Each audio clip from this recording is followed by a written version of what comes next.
GINA is an acronym, a set of letters that stand for geometry, shapes, and function, how things work, in N is a way of saying infinite number, of adaptations, meaning there's a lot of change possible.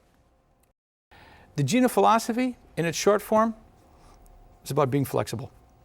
Thinking flexible, acting flexible, context over dogma. That's it.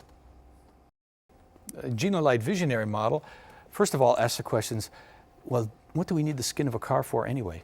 What's it there for? Does it have to be made out of metal? Do we have to make it always in the same manner? Or is it there for different purposes than we thought? In reality, the aspects of crash and stiffness and ride handling can be handled in a space frame type vehicle entirely without the skin. The outside of the car can be there for aerodynamic purposes, for aesthetic purposes, for protection, but not because it has to handle stress loads.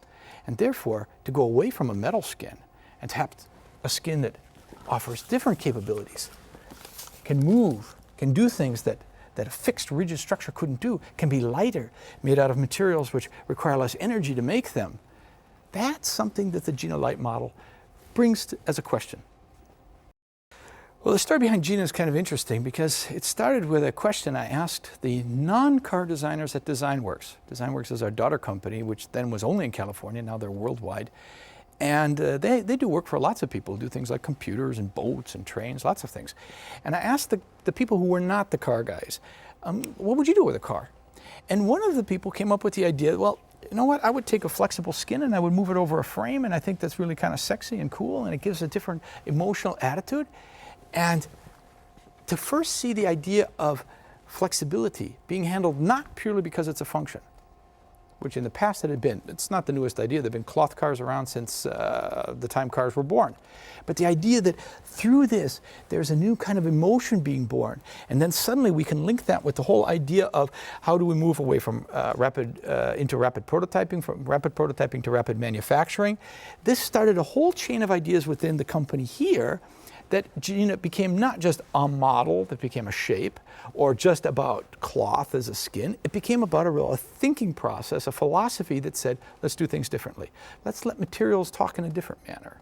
And let's let tooling be a different issue instead of just the way to give us form. Well, one nice thing about GINA is the materials kind of lead the way. It doesn't take very much and you get an idea exactly what this car is going to be like. For instance, to get an idea what the sculptural form is between a fender and, let's say, a wheel arch, you really only need a line around the wheels and a line more or less where you want the fender to be, and you'll let the material do the talking in between.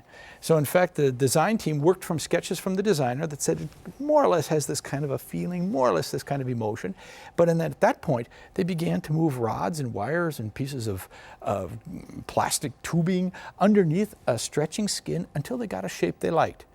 And then, just like you would if you were getting a suit made, you made the first mock-up, you made the first forms and patterns, you sewed it up, you tried it out, made another one a little bit closer, and when you finally got the final one, zip, you put it on. It takes about 2 hours to put the skin on this car.